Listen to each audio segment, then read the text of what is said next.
share it on the presentation. Just let me know when you can see it. Bear with me.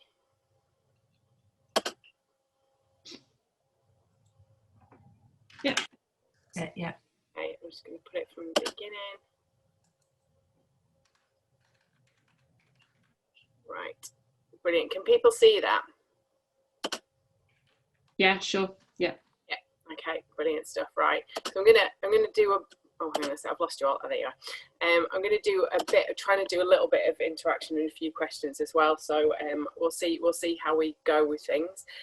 So hi, I'm Claire West. I'm here with Catherine, my business partner and colleague, and we're here to talk to you about understanding risk and managing risk.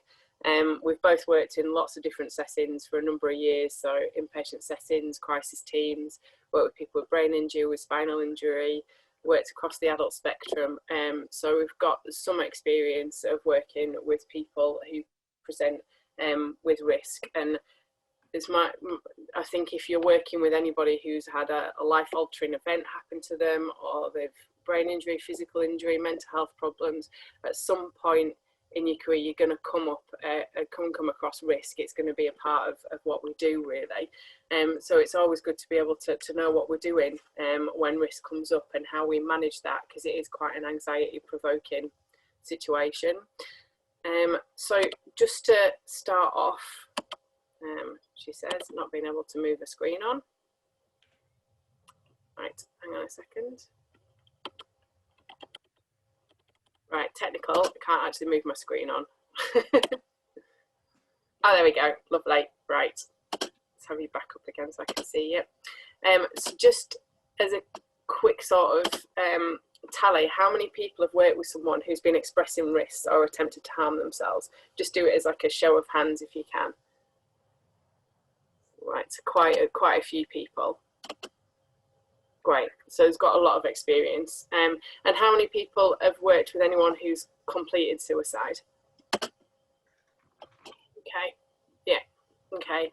So there's a lot of experience on this webinar then already. And it's just knowing that it's a really scary subject, and there's a lot of pressure, I think, to feel that we need to fix something, that we need to preserve life, that we need to save people. I think in the last few years there's been lots of policies about zero tolerance to suicide, and a lot of pressure on clinicians to stop people killing themselves. And I think that's a really difficult subject, and probably what I'm about to say is controversial, but I don't think that's in our gift. We're not saviours. We can't save people. We can't stop everybody having these thoughts.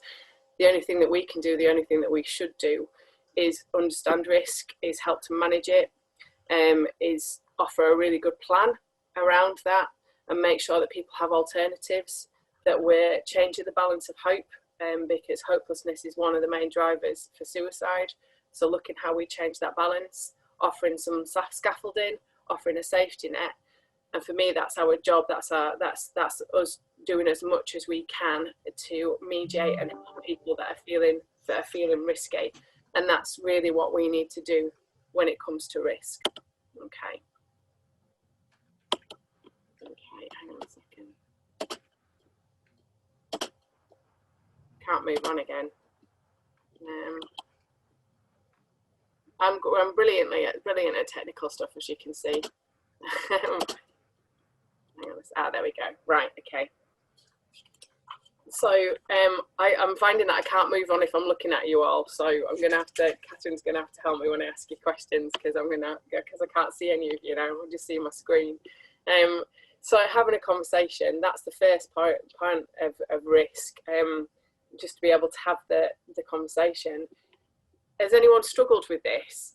Probably just if you want to speak, just unmute yourself. And has anyone struggled with just having that conversation about risk?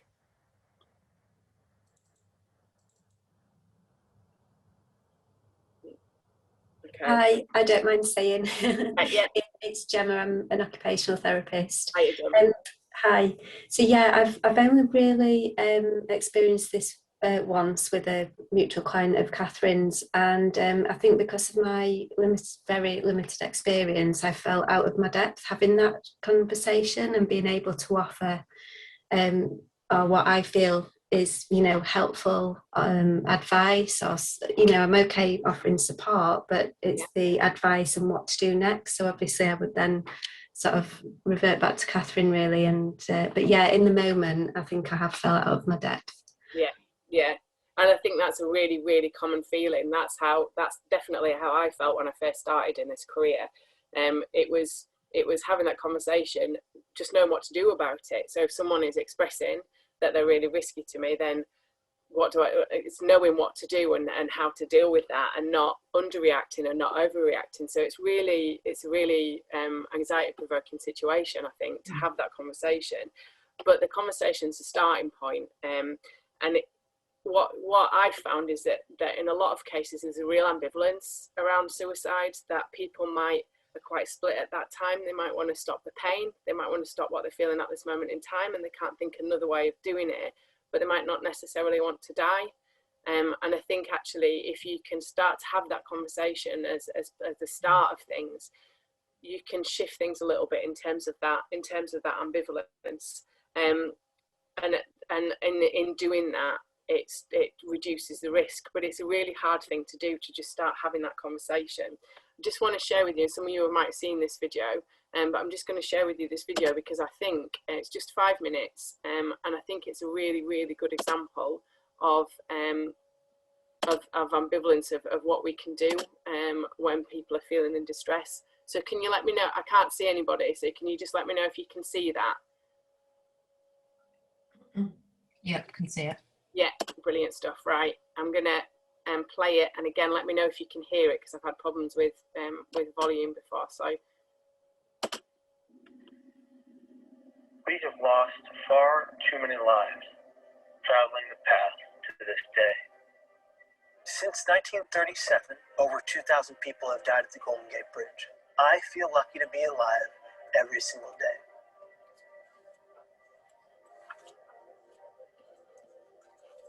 Of the thousands that have died off the Golden Gate Bridge, I am of the 1% who have survived.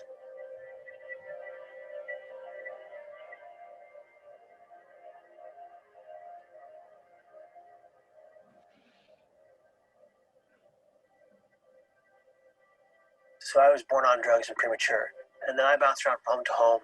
Nobody wanted to keep me because I was sick, and I got lucky. I landed in the home of Patrick and Deborah Hines. I had a great childhood. I thought, growing up, that everything's going to be great. And then at 17, it all came crashing down. If you can imagine feeling that everyone around you is out to get you, trying to hurt you, and trying to kill you, and you believe that to be the truth. From the extreme paranoia, I exhibited symptoms of mania. From the mania came the hallucinations, both auditory and visual. And so with that and the bipolar disorder, I just was spiraling out of control. I vividly remember writing my suicide note. People don't get it. Like, I thought I was a burden to everyone who loved me, because that's what my brain told me, because that's how powerful your brain is. sorry. I got off the bus.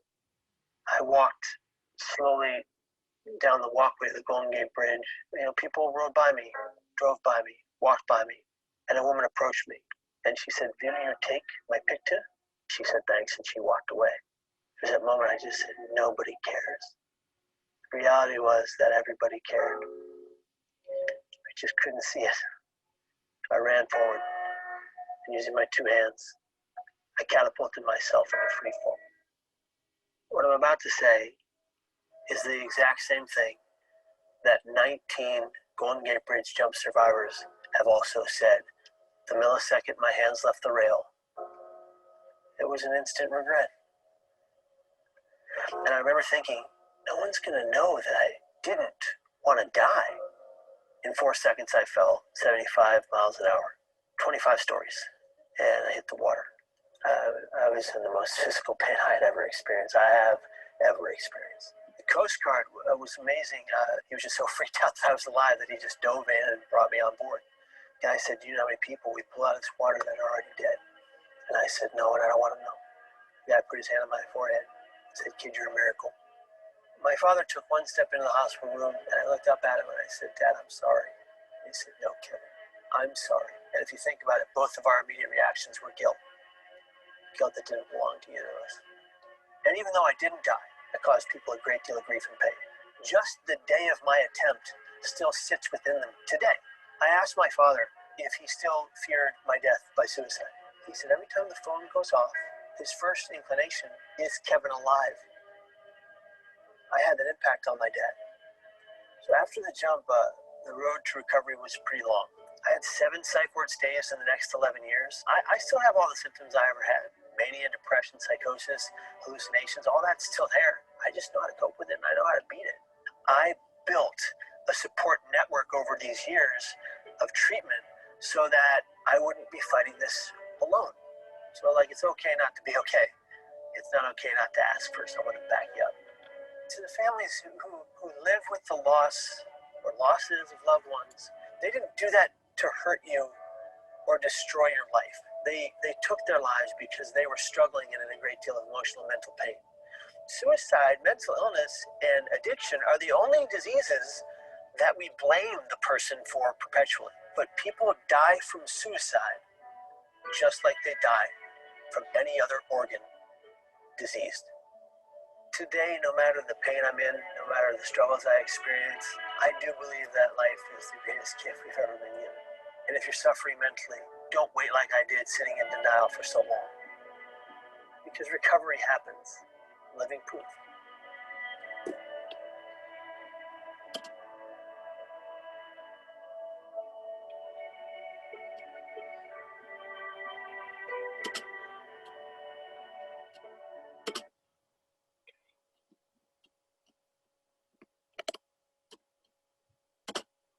So, before we go back, does anyone have any thoughts or any reactions to that clip?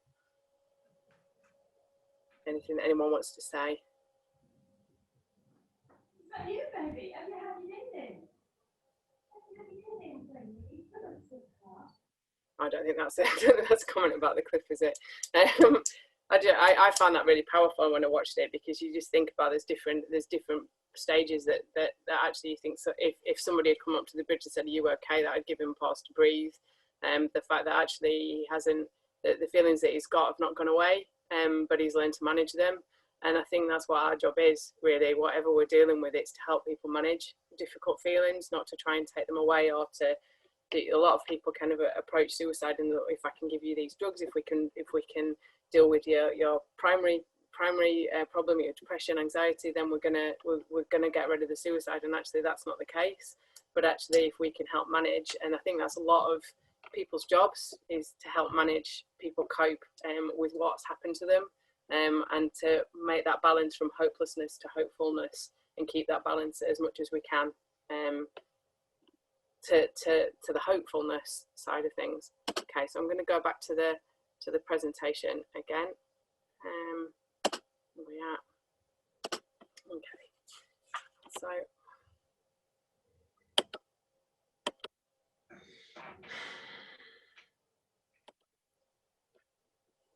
again, I'm having problems moving this on, so bear with me.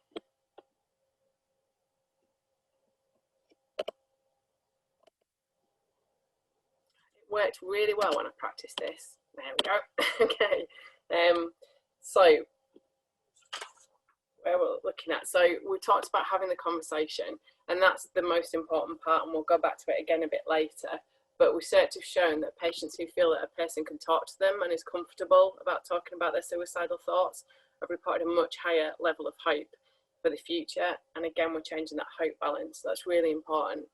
The best outcome of asking the suicide question is immediate relief for the patient, and hopelessness is the most imminent, immediate and important risk factor for suicide. So instilling hope is essential. So if we can feel comfortable asking the questions, and that takes a bit of time to feel comfortable asking the questions, and we've got a clear plan about what we're asking, why, and we know what we can do when these things come up, we know what we can do to help, both in terms of preventing and reacting when someone's saying that they feel suicidal, then we're instilling hope, and that's as much as we can do really in that situation. Okay.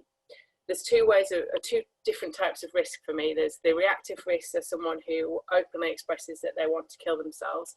And then there's a preventative risk, so understanding the risk of suicidal intent and planning for this. So looking at what factors are involved, doing a good assessment around that and planning for this. So I'm going to spend most of the time on the prevention, because the reaction is actually, the plan for reaction is a lot simpler really than the plan for prevention. So we're going to concentrate on prevention and what we do with prevention and how we assess for risk.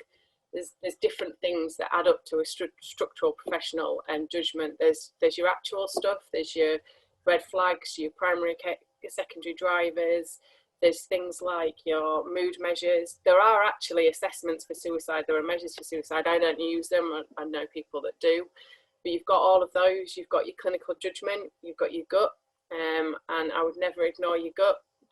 Even it's better to overreact and then fix that later on than to underreact. So you've got your clinical judgment in there, and then that adds up to your structural professional judgment. And that's an approach to risk assessment. It's not a specific instrument. It's combining the evidence that you've got for risk and the individual patient assessment and making a structural assessment and a formulation and a plan based on all of those things that are brought together. So if we look at the actual stuff to start off with, the red flags, this isn't a finite list. This is just some things that I would be considering when I'm working with somebody. So when you're doing the assessment with someone, for me, when you're assessing someone, you're also assessing risk at the same time. So you're also looking at, all right, if that's happening, that's going to add up to risk. That might add up to, factors, red flags, factors that are going to affect risk. So you've got your demographic and your social factors. So marital status is one of those, unemployment, lack of social capital, economic, and you've got your personal factors, so your family history. Certain professions are more likely to be able to kill themselves. So like farmers, for example, have got more access to guns. Access to means is a big one, and that's something that we'll talk about when you're planning later on when you're looking at your intervention. And then clinical factors. So if we've got severe anxiety, if we've got panic, if we've got PTSD, often with severe depression, there isn't a motivation to want to kill yourself. If your mood lifts a little bit, that's when your motivation lifts. Is there any traumatic development? Is there any lack of coping mechanisms? Any health? Any psychotic symptoms? Any cognitive problems? And I think this is a big one, particularly with brain injury. So you can have marked difficulty with emotional regulation. For example, frontal brain injury, people can have a much faster route to emotion. We also know that with anxiety, that affects our working memory and it affects our problem solving.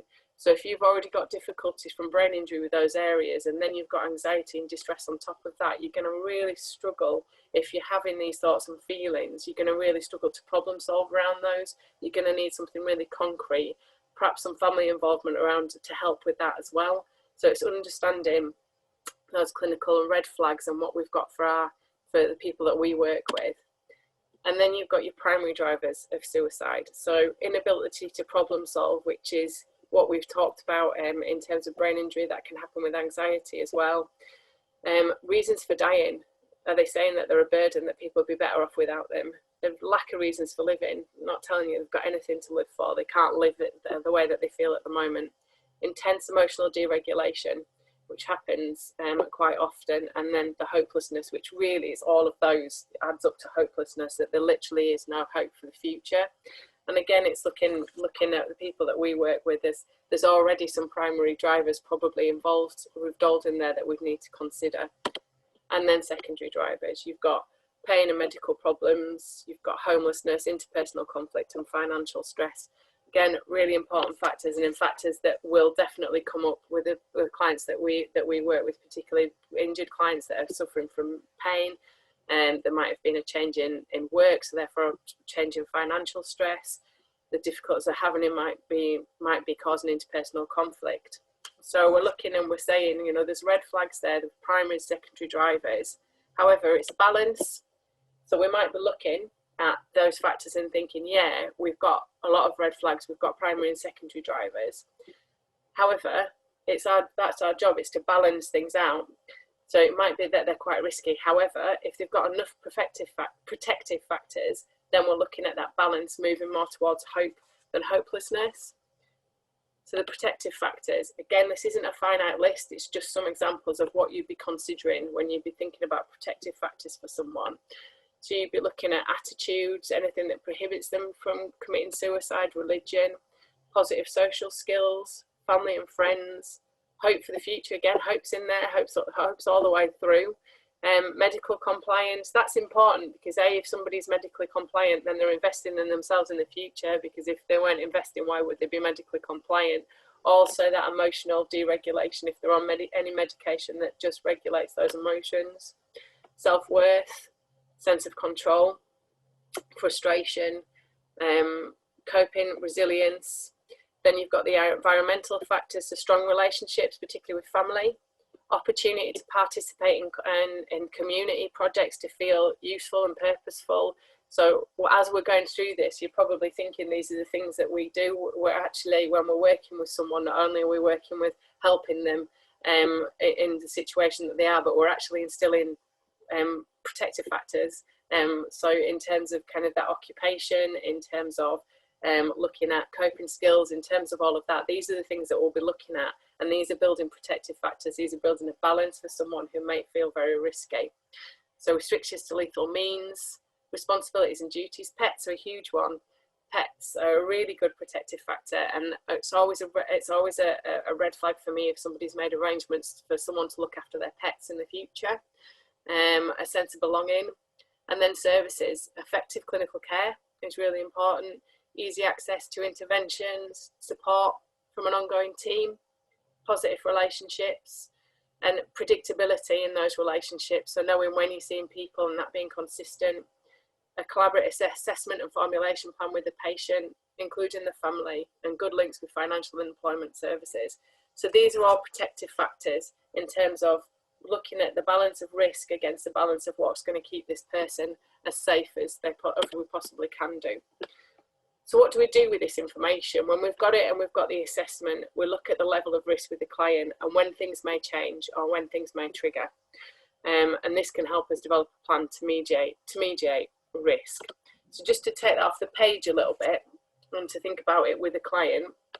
So you might be working with somebody who's stating their mood and coping is fine, and that's fine in the instance, so there's no suicidal ideation at this point, but you also know that their relationship stresses are an issue when their relationship blows up, so they have regular arguments, and you know that relationship's their main source of hope, so it's a primary driver. You know that the client struggles to problem solve due to a brain injury, and then panic arises and they can't problem solve, so that's another primary driver. They've got very few coping mechanisms to deal with this, so we've got a red flag. They're not massively close to other family members, and they're not doing very much, so they've got no access to distraction, no access to occupation. So again, that's another primary driver. So things might be all right at that moment in time, but you know this couple argues quite a lot. And actually for your client, when that argues, it becomes a massive thing and they can't cope with it. And that's when suicidal ideation comes up quite quickly. So you'd be thinking, we need a plan for when that does arise, but we also need a plan to mediate. We need to provide a safety net and some scaffolding. So how do we mediate this? What do we do? So the provision of a team that's working with the client and has good relationships. You've got reason for living, hope and a protective factor. Need a concrete plan in place when these thoughts do arrive. So a safety plan, which I'll go over, and looking at protective factors. You might be thinking about developing alternative coping mechanisms. So how can they better manage these emotions, provide protective factors? And then you'd be looking at occupation, so distractions and reasons for living. So you'd be looking at that risk and thinking, right, this is our safety net. This is our day-to-day safety net and scaffolding to keep this person as safe as we possibly can. Right. So that's an example, and then the interventions we'd be looking at. The conversation, first of all, I'm going back to this and I've said it a few times, but it is actually an intervention. So having that conversation, and it depends how comfortable you feel, how well you know your client, but I'd be often in that conversation talking about the reality of suicide. Again, often it's a fantasy, it's a way of killing pain, it's a way of splitting off the bad and hoping that the good will survive. There's lots of contributing factors to thoughts around suicide. I might be talking about the fact that dead means dead. So there's no coming back from dead. You've always got that as an option in the future. But if you can give us some time to work with you, you know, that now, then we might be able to change things. We might be able to instill some hope However, if you decide not to, then you can't decide to die and then come back and work with us. But you've always got that as an option. We can't take that away from you, and that's not an option we can take away. It's these sorts of things I might be talking about the reality of what happens if it doesn't work as well. Some of the times I've talked about that. So having a conversation, but being really clear about the effects of suicide, or what happens when it doesn't work. Actually, you've always got that option. So having that clear conversation that we know what we're talking about and what can we do in the interim. Can you just pause your thoughts for a bit and give us a bit of time to work with you? Developing a plan with the client that's collaborative, so that safety net and that scaffolding. Doing a concrete safety plan with them, so when these thoughts come up, what are we going to do at that time? Making sure that we are clear and consistent with our interventions, and including families. When people are distressed, they need to feel containment, they need to feel safe. They need to know what's happening, when it's happening, and for how long it's happening. Consistency is incredibly important when you're faced with someone who's risky. And that's something that I'm going to continue to talk about, because that's really important. When somebody's risky, we need to be able to be consistent and clear about what we're going to do. Okay, so the safety plan, we've talked to them about their safety net, we've talked about the scaffolding on a day-to-day basis. This is when the thoughts arise. This is just an example of one. You might have your own ones that you work with or other things that you want to do, but this is an example of what the plan I'd be doing with someone. So when these thoughts come up, what do you need to do about them? The fact that you can talk like this also begins the conversation about responsibility as well. So it's the client's responsibility to communicate distress. You're not a mind reader. You can't know what they're thinking at all times of the day. So they've got some responsibility in communicating, and they've got some responsibility in helping themselves manage that. And you've got some responsibility in how you're going to respond or what you're going to do. And so having this safety plan gives you that time to talk about that responsibility as well. So you'd be talking about means restriction. If you talked about how they think they're going to do it, for example, if they say they're going to take an overdose, you'd be thinking about means restriction. You could be thinking about a dosette box, a weekly script. On occasions, we've used daily scripts that people have to pick up from their pharmacist to restrict that access to means. Doesn't mean people can't go out and buy medication, of course they can, but it means that actually at that time when those impulsive thoughts come in, if they haven't got access to means, it gives them a breath. It means they might need to go out and buy some medication, and it gives them that time, that breath to think about doing something different. We're talking about soothing behaviours. So what behaviours soothe them? And that's particular to each individual. Music, relaxation, exercise, playing with the dog. What's soothing? What can distract them? What can they do to help soothe what they're doing? How are they going to communicate their distress? A lot of the time people have found that they might ring somebody and say, oh, I'm not feeling too good, and oh well, never mind, you'll feel better later, and they're not actually communicating by saying that they're not feeling too good. What they're saying is that they're feeling suicidal. So how are they going to say, and who are they going to say that to, and what are they going to say? And everybody knows that. So when they come out with that sentence, we know that we need to do something. We need to talk to them. A family member needs to go around. Who's there for support? And it might not be anybody, and that's okay, because we've got other people that they can contact. But who realistically are going to ring and when they need that little bit of support, and then people to contact. So if you can't mediate the distress, who are you going to contact and when? And again, this is really important to be clear about who and when.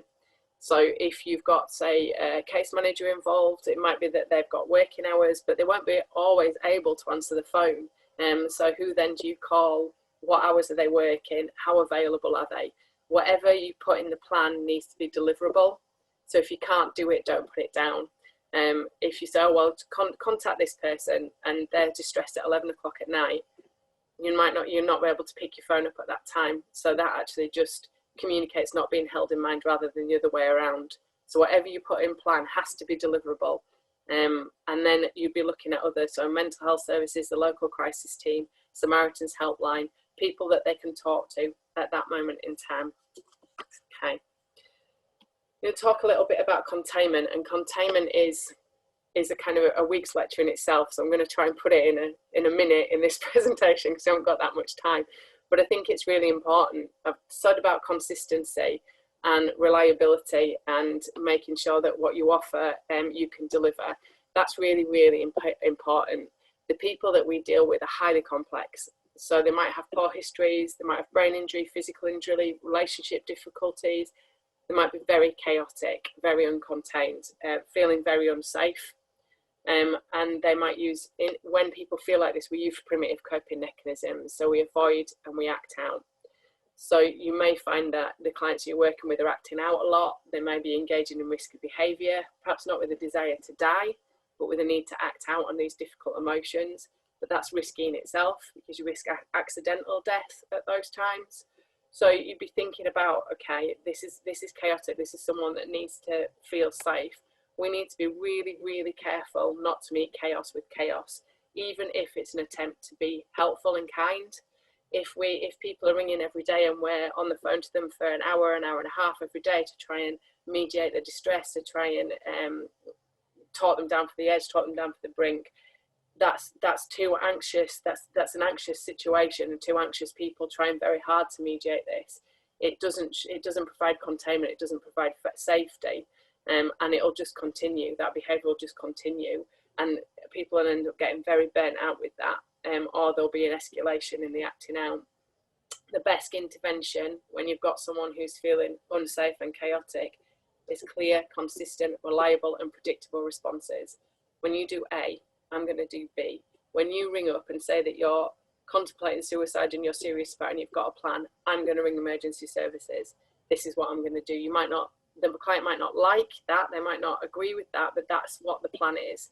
What you'll find is when somebody feels that there's a real plan and they know what's going to happen, A, B, C, and D, that provides containment, that provides some safety in the moment, which is actually really, really helpful. If we're just continually reacting all the time, we're just in a reactive system and that won't change anything. So it's being able to be consistent, clear, and reliable in whatever we agree with the client that we're going to do. Okay. So that's a whistle-stop tour of a preventative risk plan. We're looking at providing that scaffolding, that safety net, looking at that balance of hope, so making sure that there's hope in there against the hopelessness. Where that's kind of, in terms of risk, that's as much as we can do, like on a day-to-day basis. I think, yeah, we've got, has anybody got any questions at this point? Anything that anyone would like to ask at this point about preventative before we go on to a more reactive plan? I can't see anybody, so I don't know if people are shaking their heads or anything, but if you just say yes or no to me and then I'll know I can move on. No, happy for you to go on. Okay, thanks, Steve. I can see your name, but I can't see you. So. Yeah, I've got 4 kids at home, so it's best we keep the video off for now. Okay, yeah, no, that's absolutely fine. I can't move on and have you all at the side at the moment, so I'm kind of, it feels like I'm not talking to anyone, so I'll stop the video at some point and actually see you all again, which will be good. Okay, so we've talked about that prevention. We've talked about that kind of being able to readdress the balance on a day-to-day basis. But we are going to have at times, and people, lots of hands went up, so people have experienced this, clients that express suicide in that moment, that they're saying that we are going to kill ourselves, I can't cope with this anymore, I want to die, I want this to end. And at these times, we need to be really clear about what we're assessing. We're assessing the imminent risk, and then what we do about that. So the plans that we have in place when this imminent risk comes up. So the first thing you'd be looking at is a suicidal ideation. I'd be wanting to ask them questions about frequency. How often are they having these thoughts? If they've just had it in the morning and then it's tailed off and they've not been having it since, and that's okay. Having it every minute, the frequency's coming up, that they're making a cup of tea and they're thinking about it, they're having breakfast, they're thinking about it. We've got high frequency. What's the stated intent? Are they wanting to just stop the distress at that point, or are they wanting to die? What's their intent? What do they want this to end? Or is it that they just feel that they can't cope with the feelings that they've got at that moment? Speed of onset, how quickly has this come on? Have they been thinking about it for a while? Have they got plans in place? Or is it just today, they just feel this way that they just want it to end? Is it impulsive, or have we had some thought and some planning behind it? How distressed is the person? Are we at a position where we can talk and perhaps talk them down from how they're feeling, or are they at high levels of distress at that time? And what's the resistibility? So are they telling you, I've been having these thoughts for the last 2 weeks? Well, if they haven't done anything, they've been having the thoughts of the last 2 weeks, then there's a high level of resistibility to those thoughts. So that gives us a bit of hope in terms of risk. So we'll be asking the suicidal intent, arrangements and planning as well. Have they taken any precautions against discovery or intervention? So have they decided, well, I know that my wife's not coming home from work until 6 o'clock tonight and it's 9 o'clock in the morning, so I won't be found. I've found a wood in the middle of nowhere where people can't find me. They're taking any precautions, anything that'll stop them being discovered. Have they got a concept of method? So how are they going to do this? How have they decided that they're going to kill themselves? Is it, oh, well, I've not thought about it. I might, or I've stockpiled pills. I've got this here. I'm going to do this, this, and this. Have they got a plan?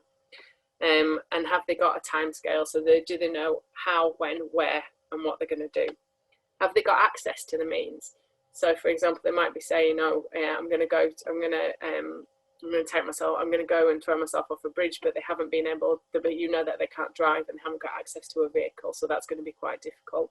So have they got access to means? Have they done any post-event practical arrangements? So has there been a suicide note written? Have they made plans for their pets, for someone to look after their pets? Anything like that, then we know we're looking at it. We're looking at someone who's kind of very serious about what they're talking about. Perception of the future. Can they see any hope at all? Is there any hope that they've got for the future? Is there any protective factors that can be brought in at that point? Is there any people or things that we can look at in terms of the primary drivers? So the reasons for living. Is there any protective factors that you can talk about? Anything in the future that might help change the perception that there is a little bit of hope? Even at these times, it's not about changing hope for the long term. It's about changing hope in the moment. So can we change hope for the next hour or the next 2 hours or the next 3 hours, just so that we can get some intervention in place at that point? Alcohol and drugs as well. If somebody's been drinking and somebody's on drugs at that point, there's very little that you can do in terms of planning. That's probably at that point when you need to think, right, we need to get someone there as soon as possible, because they're in an altered state of consciousness. So if somebody's immediate risk, these are the things that I'd be thinking about. These are the questions that I'd be asking, and that'd lead me quite onto what I would do. So I'd be looking at that point, are we extreme, are we high, are we medium, or are we low? Because each one has a different reaction. So if we're thinking extreme, that these are frequent and persistent thoughts, there's a placing plan, there's no hope for the future, and we can't change that by what we're saying. We can't instill any hope even for the next hour, and they feel that life's impossible. That's when we need an immediate response. So we'd have a compassionate response on the phone. We'd talk through what they were feeling, as we just have done, how they were doing it. We would advise them to go in A&E. If they're not going to do that, we'd be calling emergency services. If you're with the person, if you're doing a face-to-face, would stay with them until help arrived. If you're on the phone, I tend to keep them on the phone. That's difficult if then you need to ring emergency services, but I'd be talking and saying, right, can you give me 10 minutes?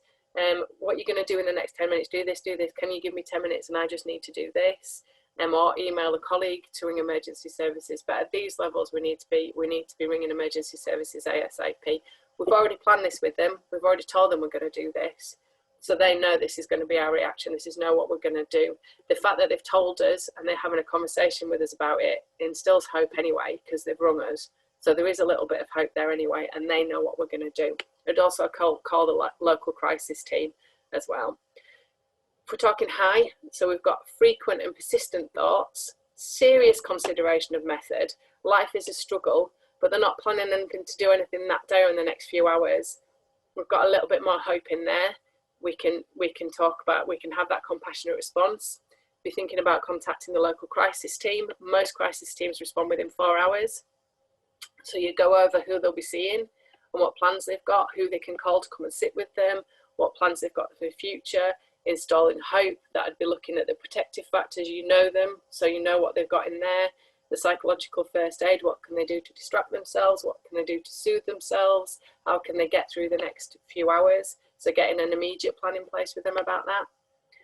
Then medium risk, so you'd increase the frequency, and if you've got increased frequency and distress of thought, life's difficult, some thought of method, no clear plan, they can see other options. Again, it'd be compassionate response. You might consider mental health involvement at this point.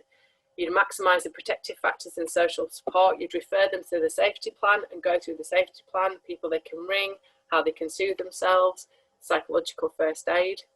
Go over plans for the future. So who will they be seeing and when? So you know you've got an appointment with Joe on Thursday. You know I'm coming to see you next week. Or you might arrange a visit. Do you want me to pop in and see you at the end of this week? You might decide to arrange a visit at that point. Then you check on the safety and see how things are going. If we've got low and fleeting thoughts, no plans and hopes and things will resolve, again, you'd have that compassionate response. You'd maximise the protective factors and social support, and you'd go over the safety plan. So if someone's got that imminent risk, that you'd want to know what level we're at, and at each level there's a different response. But in terms of your client, you would have agreed this with them beforehand. So if they're presenting with extreme response, you are going to contact A&E, you are going to contact emergency services, you are going to suggest they go to A&E. These are the things that you do in that kind of reactive, and that's kind of it in a nutshell. So we've got the preventative stuff that we can do, we've got the safety nets that we can put in place, we've got the scaffolding. The purpose of that again is to change that balance, is to change hope. We're not trying to stop anything. What we're trying to do is help people manage it. That's the main thing. We're just trying to help people manage it, and we're trying to do the balance of hope. And then when people get to that point, and when we're working with people, we know there might be times along the journey where they're fine, and there might be times along the journey where they're really, really risky. We know exactly what they're going to do. We've got the safety plan, what their responsibility is, what our responsibility is, and how we're going to respond depending on what level of risk we see at that time. Okay. So the last thing I'm going to say before I shut up is looking after yourselves. So working with people in pain and distress is painful and distressing. And it's not always easy to admit the feelings that we may have towards the person or about the situation that we're in, and what we're trying to help in terms of our fear or anxiety. Everyone needs time and space to recognise that and to process what they're feeling in relation to the work, and in particular into relation what people stir up in us. So just think about what support you have and what you might need going forward.